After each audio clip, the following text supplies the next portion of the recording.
there's a limit to what scientific evidence can do in certain things, and it is certainly not the only thing upon which we base decisions.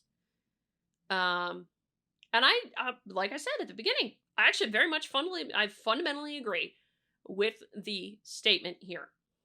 But I also recognize that scientific research and the evidence from scientific research has a limit in what it can do.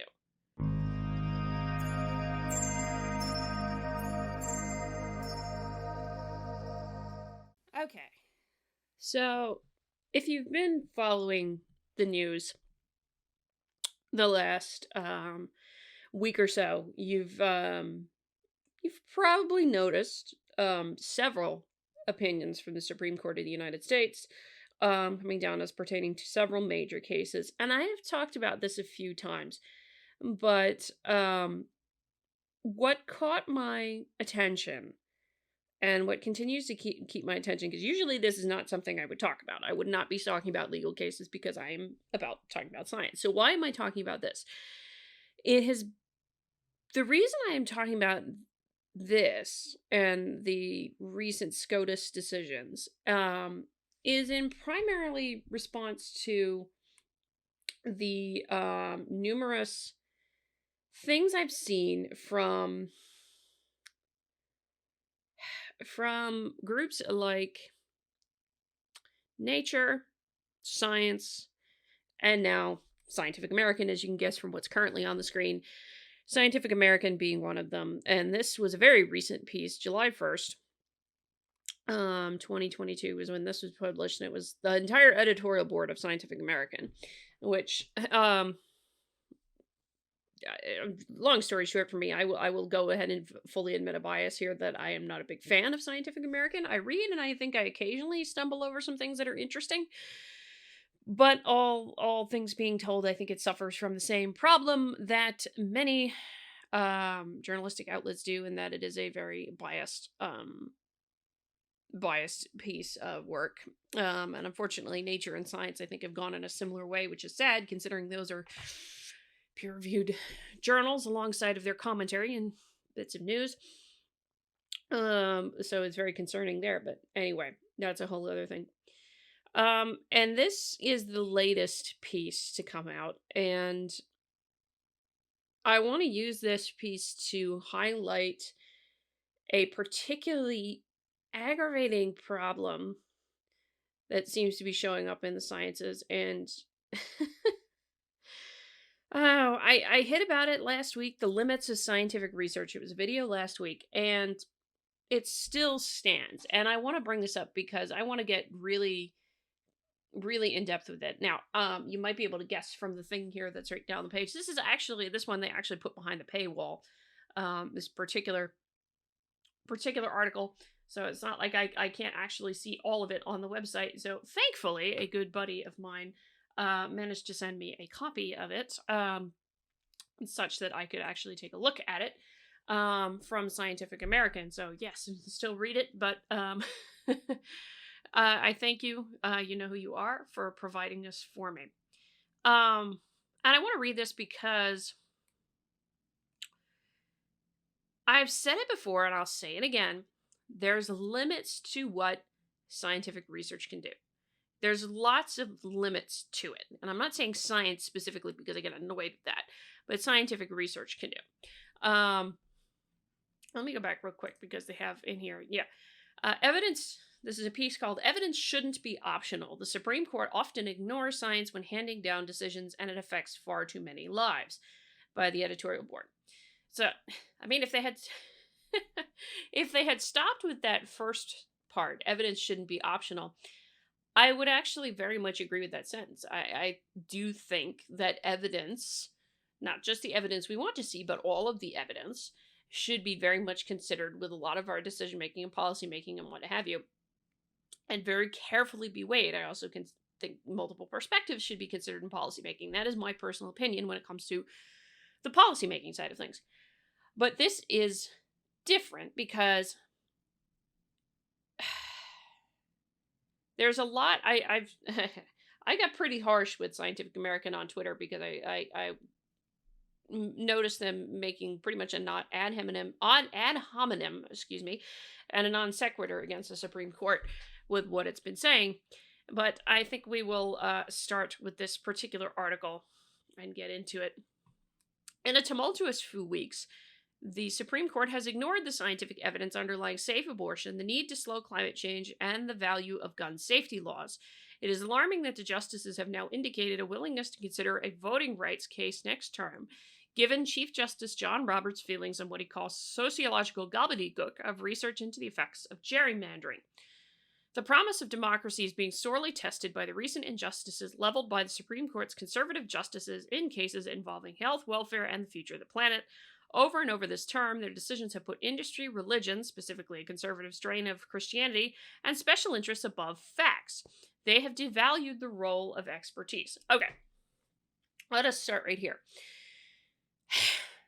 Scientific research is important, yes. There are lots of good things that come from it. However, what is the purpose and the role of the Supreme Court? In the decisions in question, in here specifically, it is not about the science. Everyone under the sun might agree that this is a good thing to do, that something is a good thing to do. What the Supreme Court is there for is to make sure that good thing to do is within the bounds of the Constitution, to answer constitutional questions. So, no, they may not. I'm reading ahead a little bit, and you might be able to. You can see it on the screen that the editors here of Scientific American go immediately into disregarding evidence. It is not necessarily so that they disregarded evidence. This is very much framing to me to say that we're unhappy with the decision and they disregarded evidence. And that's fine. I can totally say that that's their opinion. But you're missing the point and purpose of the Supreme Court being fundamentally different from scientific research. Over and over and over again, I've said it on this channel. Scientific research, the scientific method, science more generally, is a process by which we get at the truth about something with empirical evidence, reason, analysis, all the like. Nothing about that process of answering a question gives you the truth. Gives you the morality. You have to come in with the morality of deciding what is good and what is bad. I can see the thing here about, like they said, the thing about safe abortions, the evidence underlying safe abortion. Again, this is not about my opinion on abortion or anything like that, but you can acknowledge that abortion might be safe in terms of a procedure. You can argue that, but at the same time, you can also still think that you're killing a life when you commit an abortion, and that might still be morally wrong. That's not a scientific, that latter question is not a scientific one necessarily. It's not necessarily a scientific one. That is a philosophical, moral issue for a lot of people, not a scientifically based one. And so, yeah, you can say there's evidence that abortions are safe procedures, and less complications or all that jazz, or if you want to say that, but that's a non sequitur. It's a real moral question. And in the case of the Supreme Court, it's different because it's a question of, is that a fundamental constitutional right? You can agree that something is fundamentally good or fundamentally evil. Every person could agree that. But that's not the point of what the court is deciding. The court is deciding whether or not there's a fundamental right to that when it made its decision in Dobbs versus Jackson's Women's Health Center is the case. Question, we'll get to that in a second. But my point in that is determining whether or not something is a fundamental right is not a scientific question. It is not a question that you get at with empirical evidence. It is a moral judgment question. And it is also a legal judgment question, and that is what the Supreme Court is getting at. The same thing goes for everything with climate change and the evidence around gun control laws, or gun safety laws as they put it here. There might be evidence for all of that, but none of that determines whether or not such things are a fundamental human right. Or, in the case of the climate change case, as it were, whether or not the government is overstepping its authority in attempting to address climate change. Those are fundamental legal questions and legal philosophical questions, not scientific ones. There's a big difference here, and that's what gets me crazy with some of these things here, because here's the statement that really got me. Well, here's one of many statements that really got me. Disregarding science and evidence is a terrible shift for the highest court in the land, which once safeguarded the health of the public in rulings that upheld state vaccine mandates. I think what they're referring to here is, I don't know what off the top of my head, but I believe the vaccine mandates that they're referring to is the case of the polio vaccine, because that vaccine was actually, as a traditional vaccine, it prevented you from getting sick, whereas the COVID vaccine does not prevent you from getting COVID. Or at least as I understand it, I could be wrong what that case is about, and safe food production.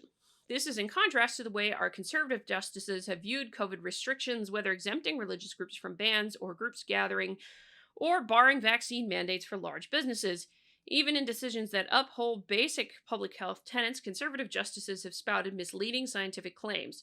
In his dissent on the court's decision to not take on the New York vaccine mandate law for healthcare workers, Clarence Thomas laments that the workers demanding a religious exemption objected to available COVID vaccines because they were developed using cell lines derived from aborted children, wording that obscures that the cells were grown in a lab based on elective abortions decades ago, and are also used in the development of routine drugs. I'm just gonna say, if their cells grown in a lab based on elective abortions,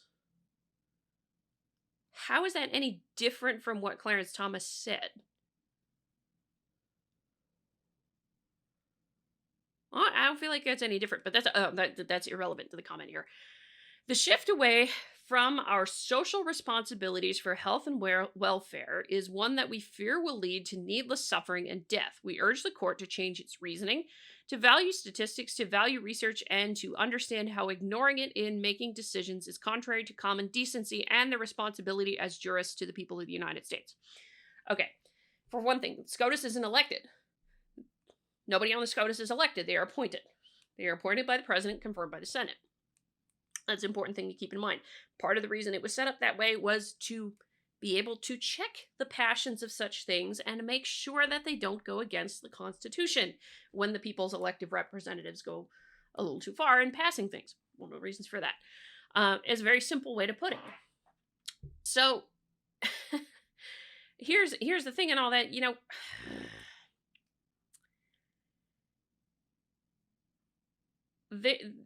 this is making the assumption that they disregarded that. I don't think they necessarily. I highly doubt, knowing the thoroughness that goes on here, and that it takes months upon months to write up the opinions, and they are voting up until the very end with that. I doubt they ignored the evidence. But if the question itself is not about the scientific evidence for something, they can listen to the scientific research around a certain thing all they want. But if you're deciding whether or not something is right, the scientific research may say something has this impact or has that impact. But what matters is whether or not it's a right. What matters is whether or not something overstepped their authority. That is what the court is trying to look at, not what scientific research is vested in.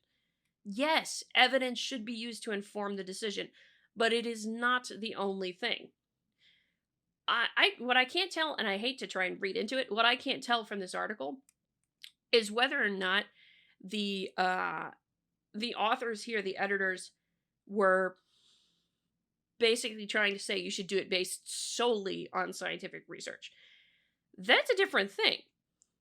Because if you're trying to do it based solely on scientific research, you're going in the scientism direction, which if you've watched on this channel, you already know scientism is the somewhat irrational belief that science can answer all questions, including the moral ones, which it cannot do, or rather that the scientific method can answer all moral questions, which again, it cannot do, that you don't need religion or philosophy or anything like that, or the other major stuff. And you do need religion and philosophy and morals and the whole like scenario. You cannot just rely solely on the scientific process. When you stop having a moral compass, that's when you get to things like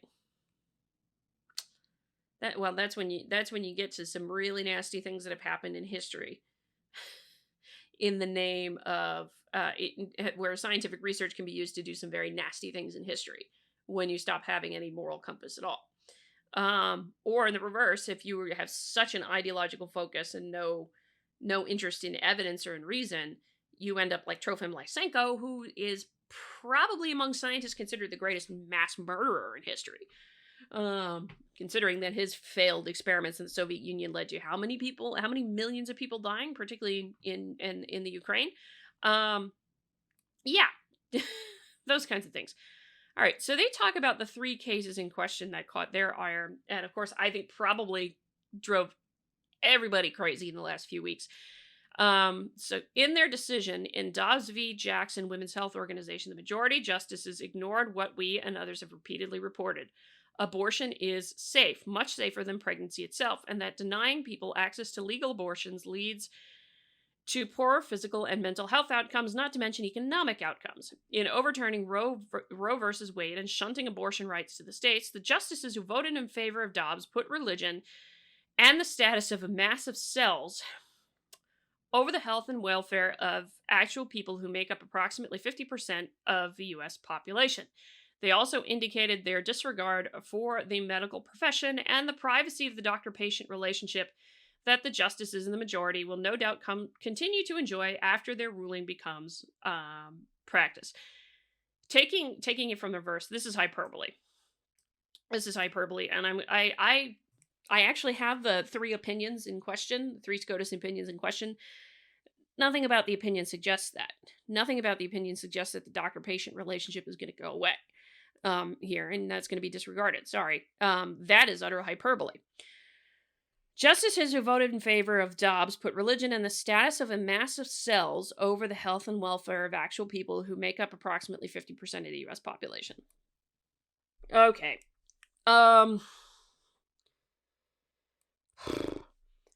This is, again,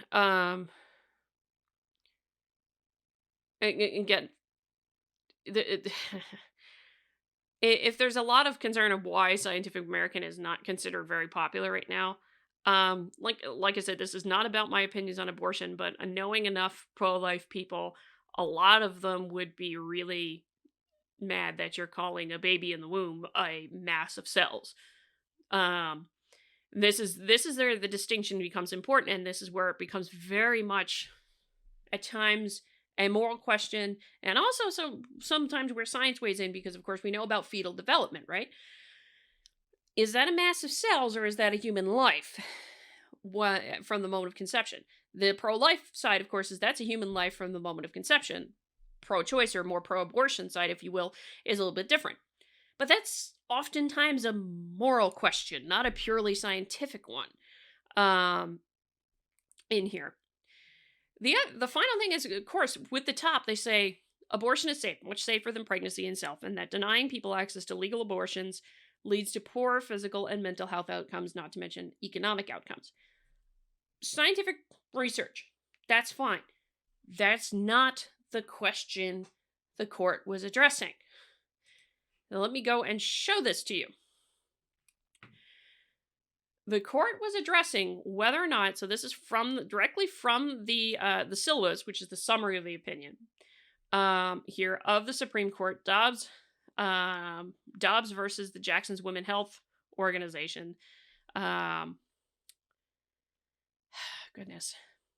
What they held was the Constitution does not confer a right to abortion.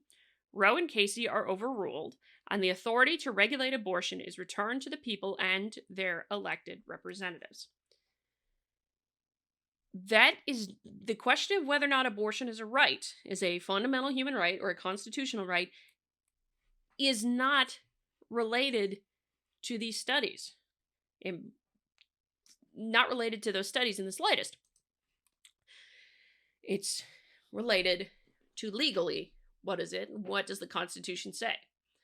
I'm not a lawyer, so I will not get into the full kind of legalese of the arguments back and forth. It's my understanding that folks from Ruth Bader Ginsburg to Antonin Scalia have all said at some point or another, at least on the ideological spectrum, have all said at some point or another that Roe was poorly argued and poorly reasoned. And I think Ruth Bader Ginsburg herself expected it to fall at some point. My understanding, I could be wrong. There's other arguments on the other side. That's total other thing. But my point in this video is that you can have all the scientific evidence that you want, but it doesn't necessarily say that scientific research doesn't provide anything necessarily to say that somebody has a right to this. And that's what the court was ruling on. The court was not ruling on whether or not these studies are good or these things are important or anything like that. That's not what they were doing. That's again what the point I want to make here. There's a difference between what the court is deciding and what court the question is answering. What type of question is it? In other words, it's a legal question. It's a legal and constitutional question. It is not a scientific question of whether or not, abortion is safe or any of those kinds of other questions that they mentioned here. And the justices decided, whether you agree with it or not, that, well, at least the majority of the justices decided, we don't think this is a right, a constitutional right under our Constitution as it is, and that question needs to go back to the elected representatives to decide, be it in the individual states or the Congress. Congress may well truly decide. And this, I'll link all these for you in the description. I encourage you to go read it because it certainly is interesting reading, even if you don't understand any of it. But this is what they concluded with in this summary. Abortion presents a profound moral question. The Constitution does not prohibit the citizens of each state from regulating or prohibiting abortion. Roe and Casey arrogated that authority. The court overrules those decisions and returns the authority to the people and their elected representatives. That's the particular overruling here that was done in the Dobbs case. And I understand there's strong feelings on either side. I'm not disagreeing with that. My point in this is that none of these studies that they're mentioning, though there, indicate whether or not that is a right. And that's a difference here. That is whether or not it's a right is a legal moral question, not a scientific research question.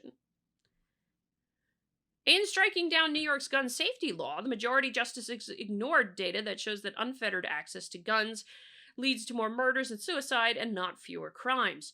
They ignored data showing guns are now responsible for more child deaths than automobiles. They even ignored data that showed that once you repeal a gun law, gun-related killings go up. It was a cold-hearted decision against the backdrop of Uvalde, Buffalo, and every mass shooting our nation has suffered in the past decades. It was another slap in the face of our healthcare system and emergency clinicians who must try to save people shredded apart by high-powered weapons that are incredibly easy to get. That depends very much on which state you're in, by the way, but that's a whole other thing. As we have said before, gun safety laws are part of what makes a compassionate nation, and in this, the majority justices show their callousness. Okay, so let me go to the New York one. This is the thing, and this one I want to make a particular point on, because what the justices ruled was not specifically against doing any regulation. What they ruled on was actually really unique and different, but again, wasn't a scientific question. It was a legal and constitutional question. You can say all these things about the science is this, the science is this, the science is this, or rather the scientific research says this to be correct. Doesn't necessarily mean anything with respect to the legal question. Yes, it's important. Yes, consider it, because as some of the dissents point out, which I think is actually a good thing to point out, I will mention it, that it is pointed out in the dissents, that you could use some of this evidence to argue why the state has a compelling interest in these kinds of things. But the question before the court was whether or not New York's gun law, um, whether or not New York's gun law required, whether or not New York's gun law was, how shall I say it, infringed upon the rights of the people to keep and bear arms. Let's put it that way. And the way it was with the New York gun law, for those of you who are unfamiliar with the New York gun law, it was the idea that in New York, the law was you could only get a concealed carry permit, pistol or revolver, to obtain an unrestricted license to have and carry a concealed pistol or revolver if they can prove that proper cause exists. Here, and proper cause requirement only if you can demonstrate a special need for self-protection, distinguishable from that of the general community. That was what was in the New York law, effectively. And two people, Koch and Nash here, basically sued the state of New York, saying this is unconstitutional because, proper cause. What is it? And you're not treating them equally under the 14th Amendment, which is the 14th Amendment is the equal protection clause of the 14th Amendment in particular, is I believe what they were ruling on. I could be wrong. And that's what the court held. The court actually agreed with that, is that you're not treating everybody the same when you're saying that some people have to have special permission and other people don't for something that is a fundamental right. That is my interpretation here. Again, legalese, please go ahead and let me know if I'm wrong on that one. So New York's proper cause requirement violates the 14th Amendment by preventing law-abiding citizens with ordinary self-defense needs from exercising their Second Amendment right to keep and bear arms in public for self-defense. The court goes on to cite Heller versus D.C., which the Heller versus D.C. case was D.C. had essentially made it impossible to bear arms in your own home, and Heller versus D.C. overruled that, and this one overrules it, the public case in New York. So that's the thing here. So the court finishes by saying, where is it? Here it is. The court finishes by saying the constitutional right to bear arms in public for self-defense is not, quote, a second-class right subject to an entirely different body of rules than the other Bill of Rights guarantees. The exercise of other constitutional rights does not require individuals to demonstrate to government officials some special need. And the Second Amendment right to carry arms in public for self-defense is no different. New York's proper cause requirement violates the 14th Amendment by preventing law-abiding citizens with ordinary self-defense needs from exercising their right to keep and bear arms in public. And that's what the justice is pointing out, is basically you're treating the Second Amendment as something special when it shouldn't be. You have to apply it someplace the same, and it's not a second-class right that's subject to a different set of rules than the other rights in the Bill of Rights. Those aren't scientific questions. That's not scientific questions here that they're trying to answer in the court.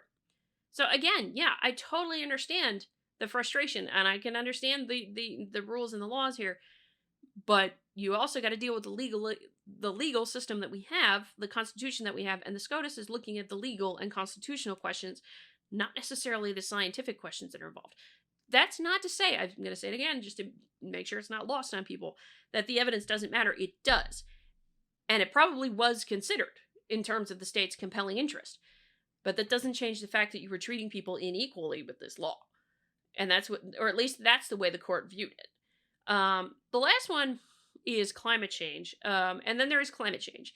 In stripping power from the EPA to help power plants mitigate their carbon output, the majority of justices again said evidence doesn't matter, science doesn't matter.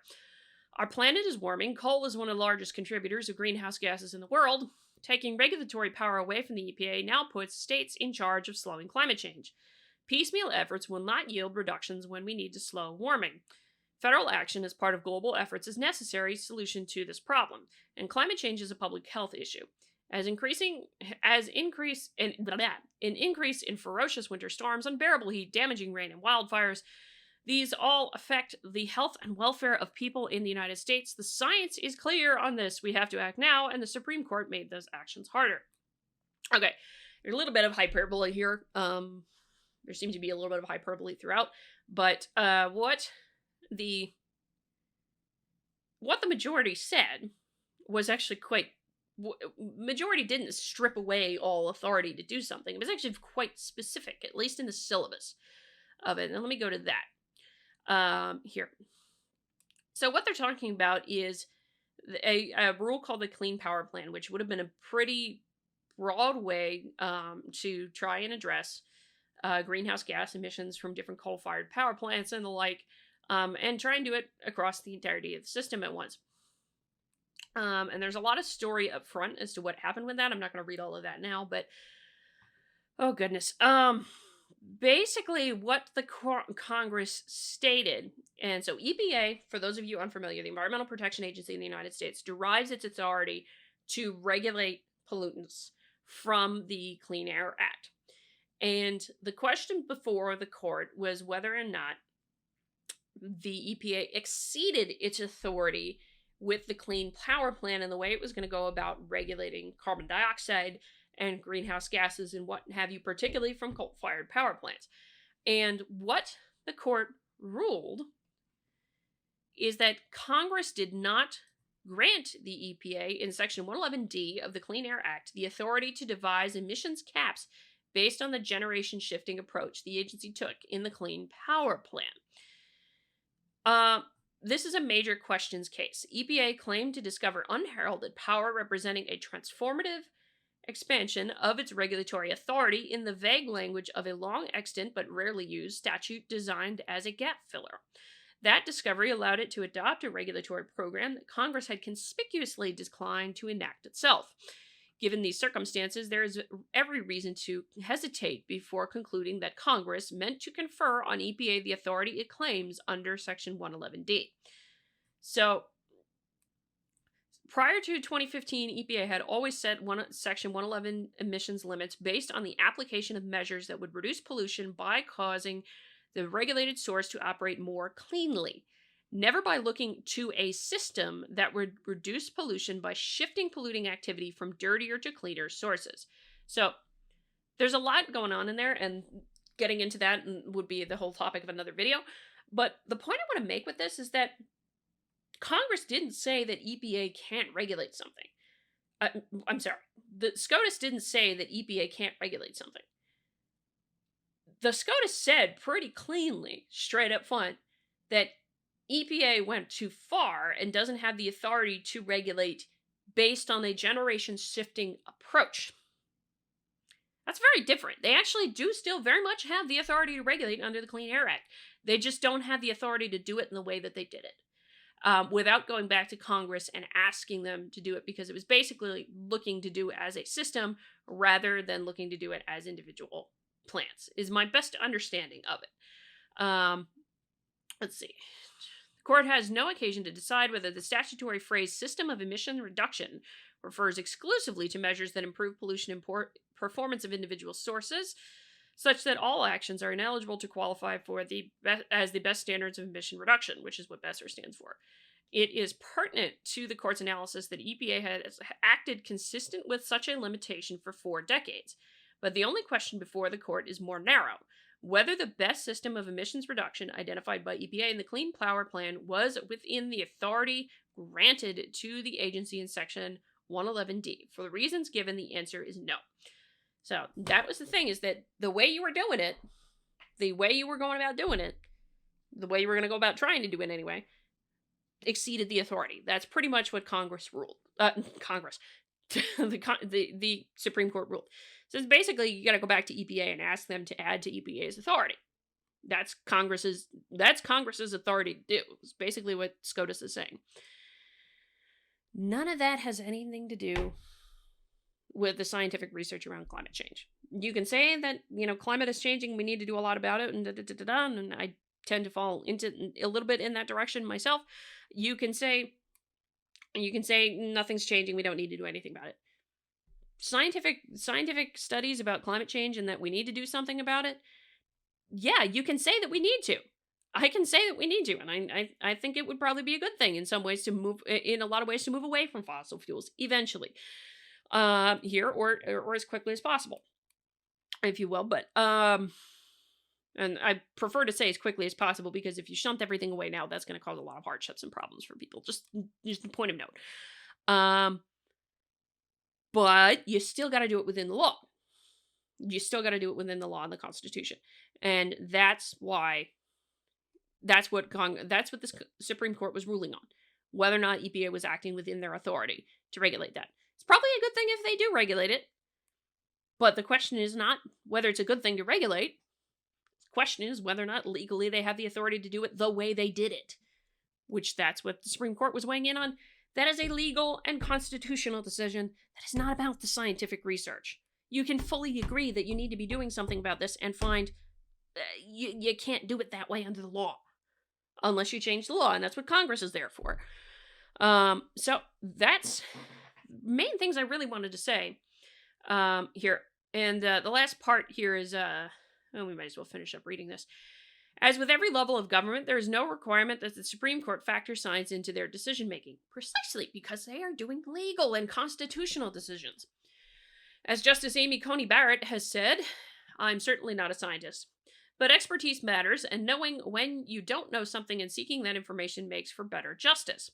Yet, in their efforts to be constitutional purists, at least when it suits their ideology, the justices in the majority show that ignoring science and evidence is their modus operandi. This is where I get back to saying it's an ad hominem, because frankly, they do not know that. They do not know that in the slightest.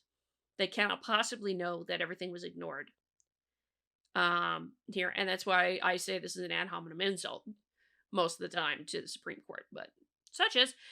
Instead, they're using their power to uphold a certain vein of religion. The same term, the majority ruled against separation of church and state in 2 education cases, one of which forces Maine to fund schools that teach children misinformation about evolution and climate science.